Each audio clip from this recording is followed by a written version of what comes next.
The massive warships hung in the darkness of space like sleeping giants. Each vessel stretched for miles, their metal hulls gleaming under distant starlight. Inside the flagship, Admiral Kexmore walked slowly through the command center, his four arms moving with practiced grace as he reviewed the latest reports. For over 300 years, the Veltari Empire had ruled this section of the galaxy. Their red and black ships were known across dozens of star systems. When people saw those colors approaching their world, they knew what would happen next.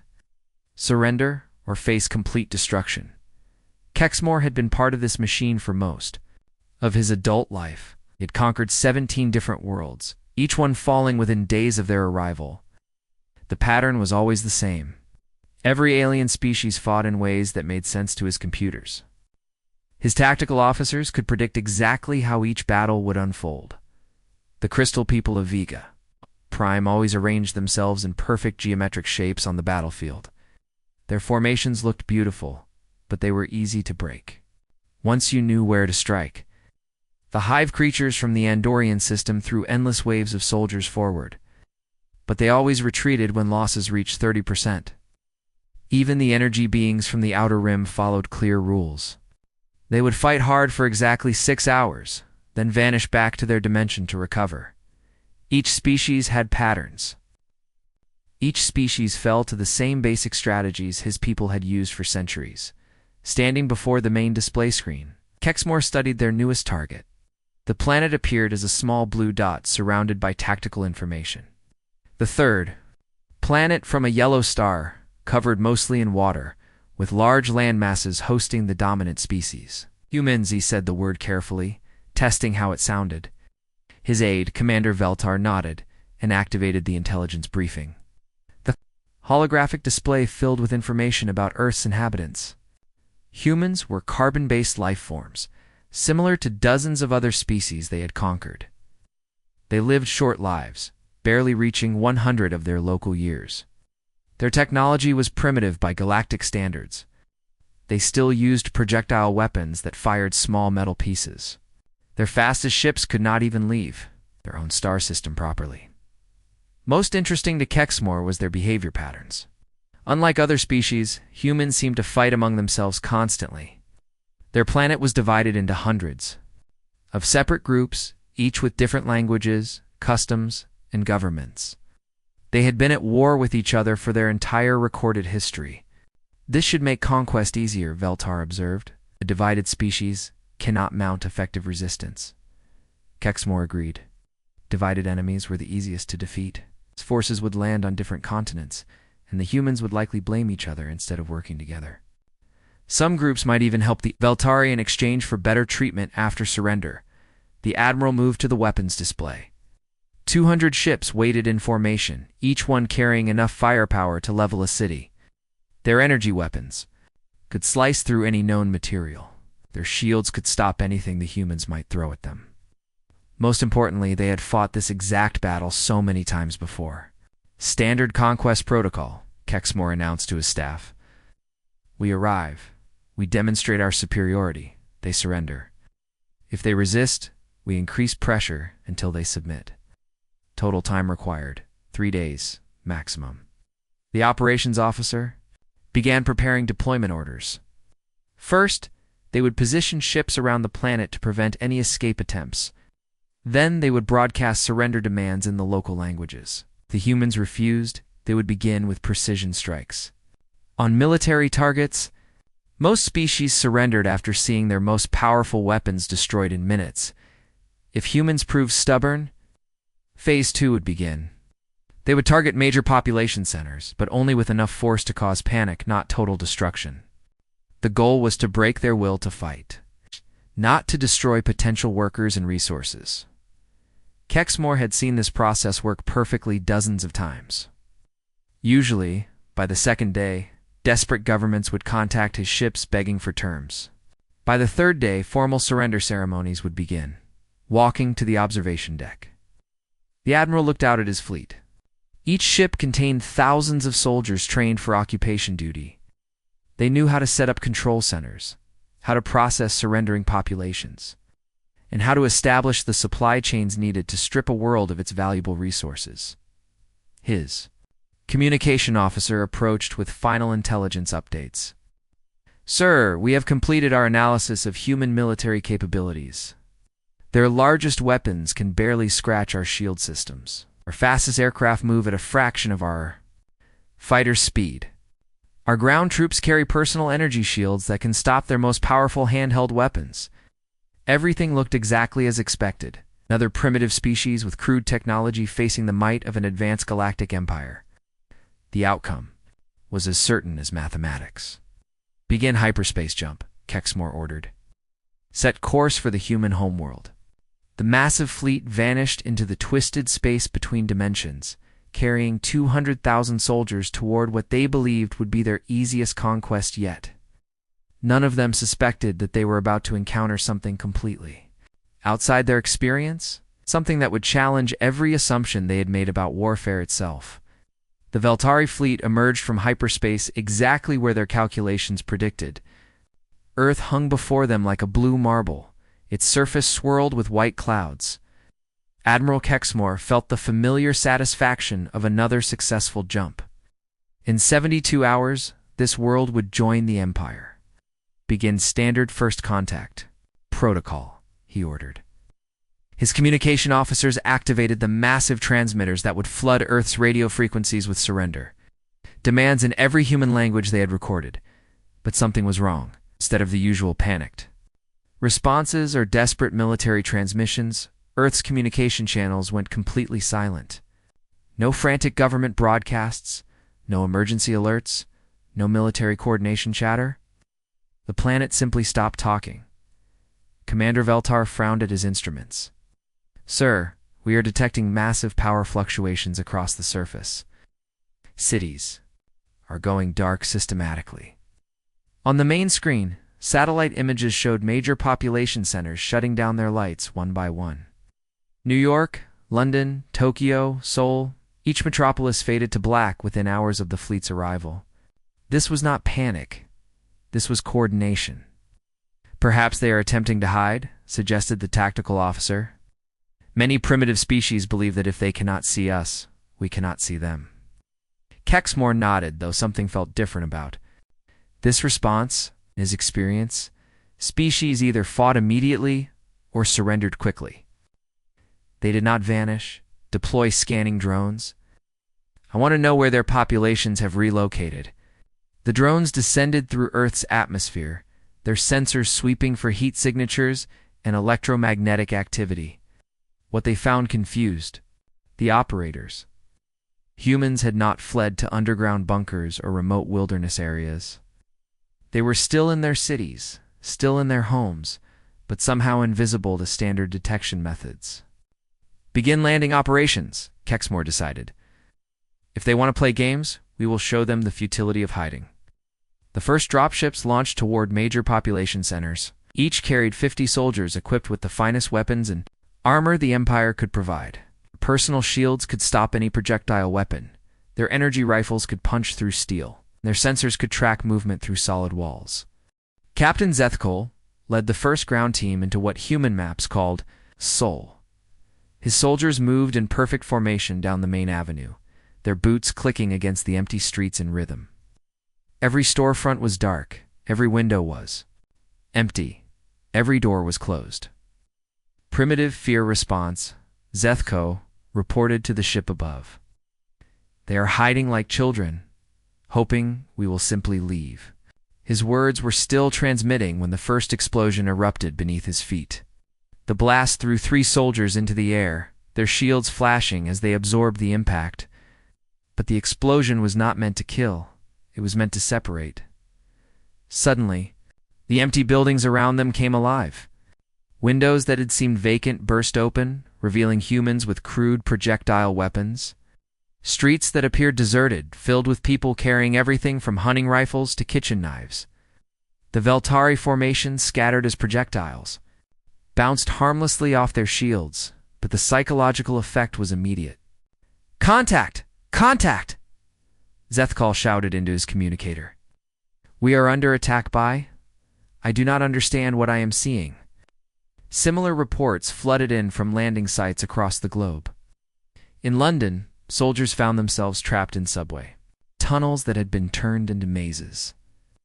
In New York, snipers appeared on rooftops only to vanish before return fire could reach them. In Tokyo, entire city blocks seemed to shift and change as humans used hidden passages and underground connections.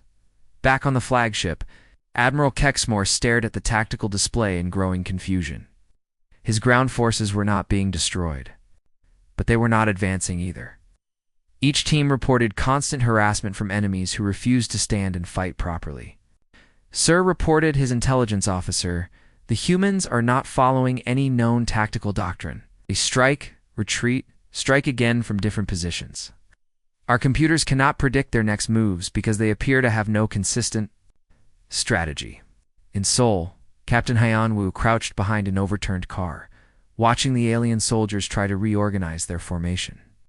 The retired army sergeant had spent 30 years learning how to fight, and these invaders moved like parade. Ground soldiers. Pretty formations, perfect spacing. Predictable responses.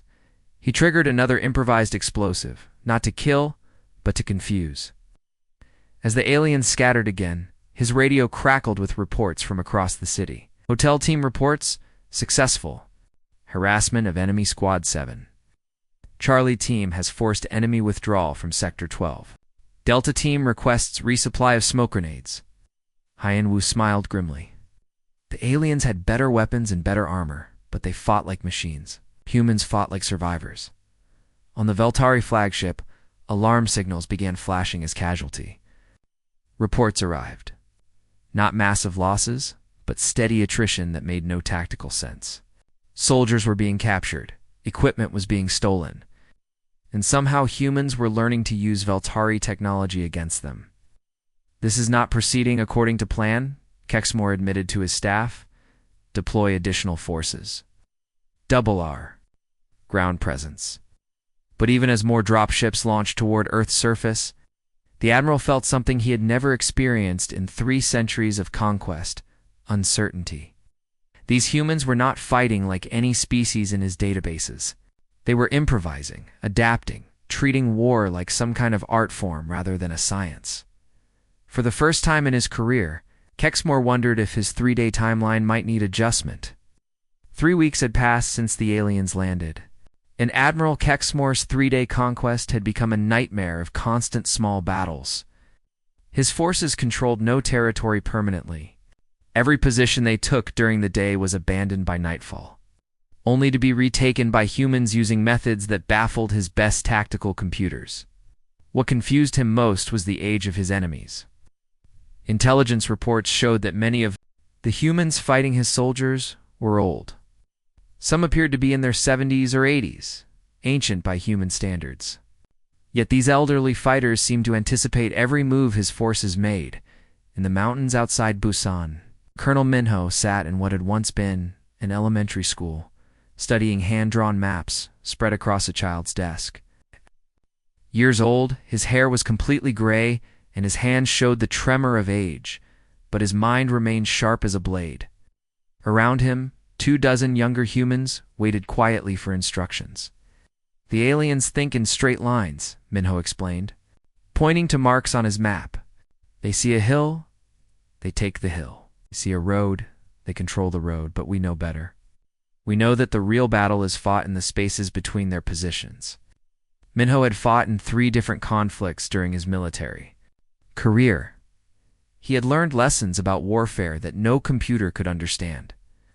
He knew that winning was not about having the best weapons, but about making the enemy afraid to use theirs. "Young Sikh," he called to a farmer in his 40s, "your job is to make them think we have twice as many people as we really do. Use the old fireworks from the school festival. Set them off in different locations every hour. Keep them guessing where we are." The farmer nodded. He had never been a soldier, but he was learning quickly. Jin Minho continued addressing. "A woman who ran the local grocery store? You will coordinate supply runs. Use the delivery trucks, but never the same route twice." The aliens watched for patterns. Across the city, similar scenes played out as Korea's forgotten veterans emerged from retirement to share knowledge earned through decades of hard experience in Seoul. Lieutenant Yujin moved through the hospital where she worked as a nurse. During the day, she cared for patients like any medical professional, but at night, she became something else entirely. Her military training from 20 years ago had never really left her mind. Listen carefully, she told a group of medical students gathered in a storage room. The aliens have excellent sensors, but they look for military equipment. They ignore medical vehicles, supply trucks, maintenance workers. We use their assumptions against them. She showed them how to hide messages in medical supply requests, how to use ambulances to move fighters between safe houses, how to make a hospital basement into a command center that looked like nothing more than a supply storage area. Yujin had served in special operations before becoming a nurse. She understood that the best battles were the ones the enemy never realized they were fighting. Meanwhile, in the industrial district, Master Sergeant Taesung taught factory workers how to turn their workplace into a fortress. At 65, he moved slowly, but thought quickly. His knowledge came from fighting in places where survival meant using everything around you as a weapon. This welding torch, he demonstrated, becomes a cutting tool for alien equipment. This forklift becomes a mobile barrier that can block their vehicles. This chemical storage area becomes a place where their sensors cannot see clearly. The workers listened intently. Many of them had sons and daughters in the official military, but they were learning that experience often mattered more than youth. B. Oram presented perhaps the most unusual addition to the resistance. At 78, she was a grandmother who had outlived 2 husbands and raised 5 children. But she was also a veteran of conflicts most people preferred to forget, and she possessed an understanding of warfare that came from surviving when survival seemed impossible. She coordinated strikes, using nothing more than a collection of old radios and her ability to read people's voices. When she heard fear in a team leader's report, she knew to send reinforcements. When she detected confidence, she knew to give them a more difficult mission. The young ones want to charge forward and fight directly, she explained to Minho during one of their rare meetings. But we know better. We know that patience is a weapon too. What made these veterans dangerous was not their physical strength, which had faded with age, but their mental approach to conflict. They had learned through bitter experience that every rule of warfare existed to be broken when circumstances demanded it. The aliens fought according to manuals written by their ancestors. They had procedures for every situation, responses for every threat, tactics for every battlefield. But they had never encountered an enemy that treated war as both an art and a science, something to be felt as much as calculated. As reports of veteran involvement reached Admiral Kexmore, his confusion deepened. His database contained information about human military forces, but it said nothing about retired soldiers who could coordinate complex operations using equipment that belonged in a museum. "Sir," his intelligence officer reported nervously, "we are detecting increased coordination among resistance cells. But the communications methods they are using predate our monitoring technology by decades." Kexmore stared at the tactical display, watching his casualty reports climb steadily. These humans were not supposed to be this effective, but somehow their weakness was becoming their strength. Admiral Kexmore stood before the holographic battle display, watching red markers that represented his forces slowly disappear from the map. 6 weeks had passed since the invasion began, and his perfectly planned conquest had become a grinding nightmare of attrition. "Explain to me again how we lost an entire battalion to farmers," he demanded from his tactical officer. Commander Veltar nervously adjusted the display, showing the morning's disaster near Daegu. "Sir, our forces followed standard urban assault protocol. They advanced in formation down the main street, cleared buildings systematically, and established defensive positions exactly as doctrine requires. And then the humans. They did not respond as expected. Instead of fleeing or mounting a direct counterattack, they simply vanished. When our soldiers tried to hold their positions, they found themselves isolated in a city that had become hostile." The tactical display showed what happened next. Human fighters, most of them elderly civilians with no formal military training, had turned the urban environment into a weapon itself. They used sewers, rooftops, and underground connections that did not appear on any map.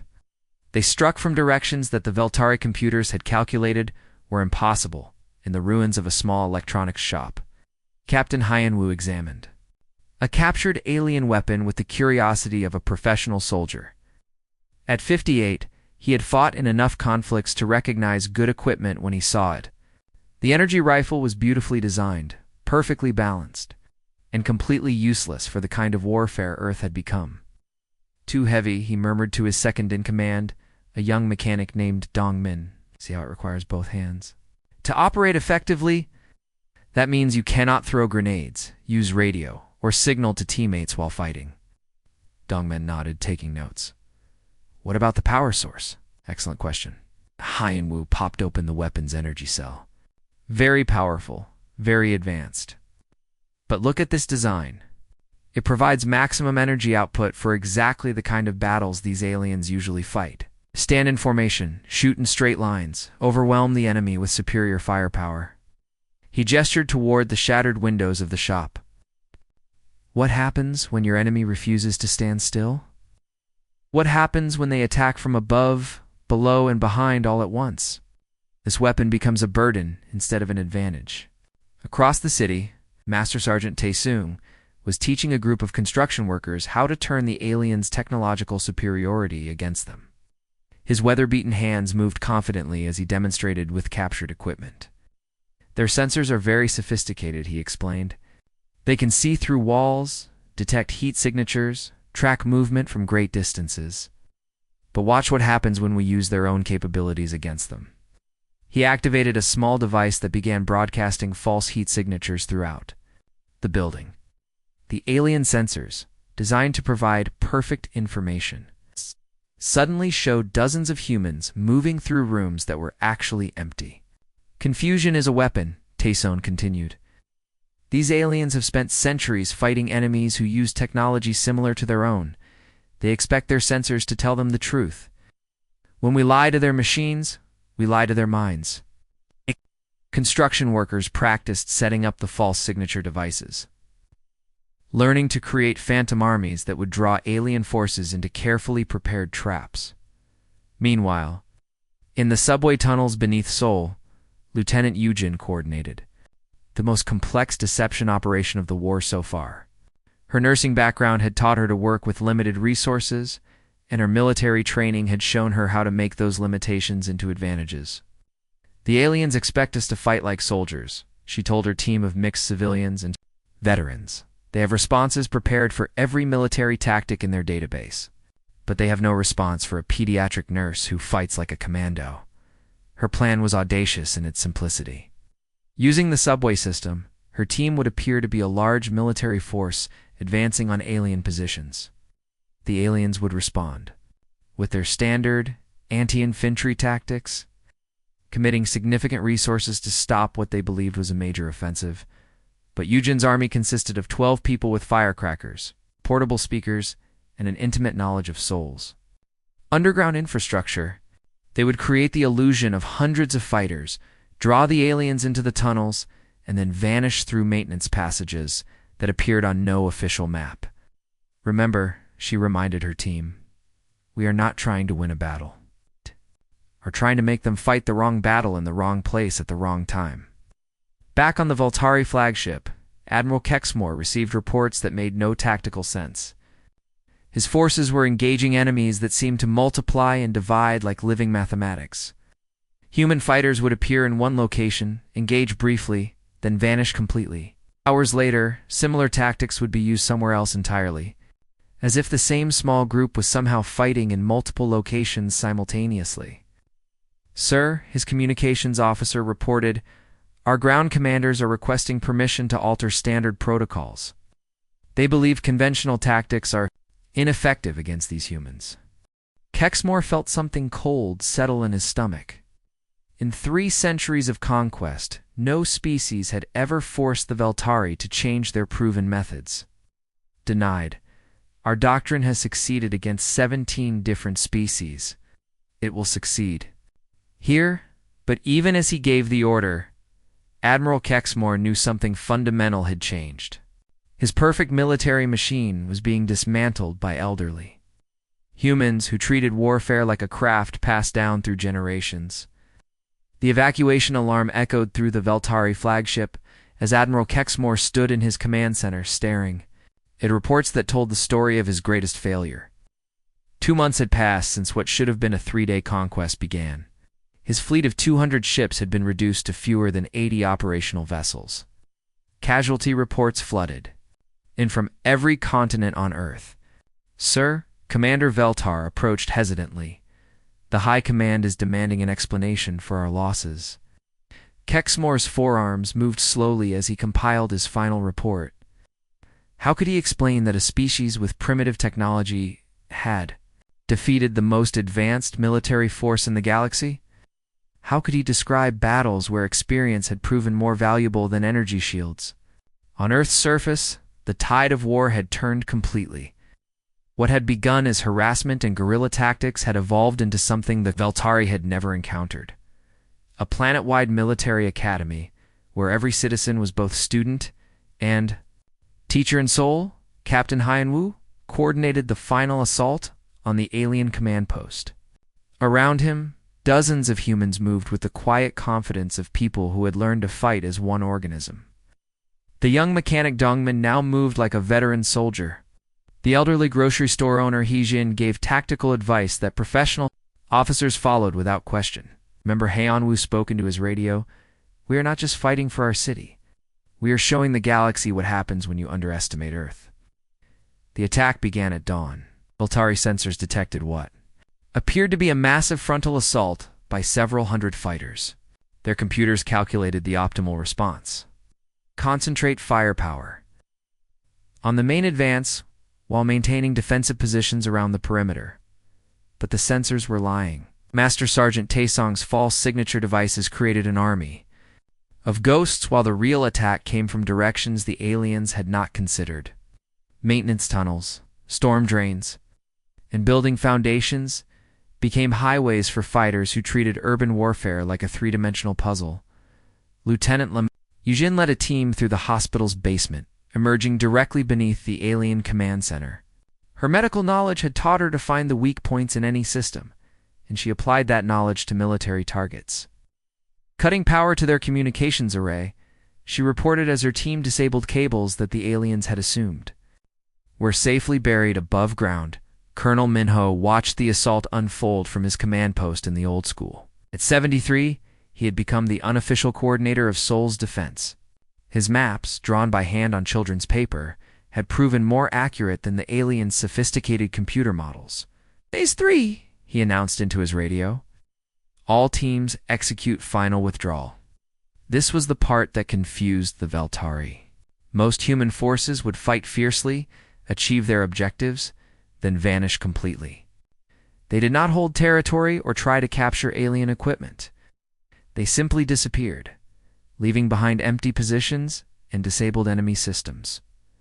On the flagship, Admiral Kexmore watched his ground forces struggle to respond to tactics that violated every principle of warfare in his database.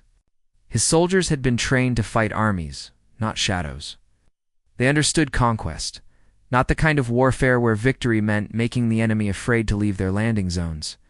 "Sir," his tactical officer reported, "ground forces are requesting permission to withdraw to the landing sites. They report that holding defensive positions requires more resources than we can sustain." The words hit Kexamore like physical blows. The Veltari military did not retreat. They advanced, conquered, and occupied. But these humans had turned his greatest strength into his greatest weakness.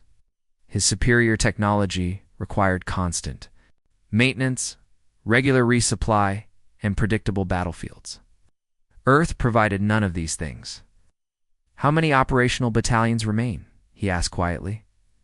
17, sir, down from 84 at the start of operations." Kexmore closed his eyes. He had lost more soldiers to a single primitive planet than his predecessors had lost conquering entire star systems. The humans had not destroyed his forces through superior firepower. They had simply made the cost of occupation too high to sustain. In the mountains outside Busan, Master Sergeant Biorum received reports from resistance cells across the planet. At 78, she had become the unofficial grandmother of Earth's defense. coordinating actions that spanned continents. London reports successful disruption of alien supply lines, came one transmission. New York confirms enemy withdrawal. From Manhattan, reported another. Tokyo requests permission to begin Phase 4 operations, added a third B. Borm smiled as she marked her hand-drawn map. The aliens had made a fundamental error. They had assumed that Earth's divided nations would remain divided under invasion. Instead, the attack had created something that had never existed before, a unified human military doctrine. Based on shared experience rather than shared technology, Admiral Kexmore's final transmission to the High Command was brief but complete. Species designation human requires immediate reclassification to apex predator status. Recommend complete avoidance of this system. These beings have spent their evolutionary history perfecting warfare against the most dangerous opponents in the galaxy themselves. They do not fight to win territory or resources. They fight because surrender is not part of their vocabulary. The surviving Veltari ships limped away from Earth's solar system. Veterans who had saved their world quietly returned to their interrupted lives. They had reminded the galaxy that experience, determination, and the willingness to break every rule of warfare could overcome any technological advantage. The universe had learned a lesson it would not soon forget.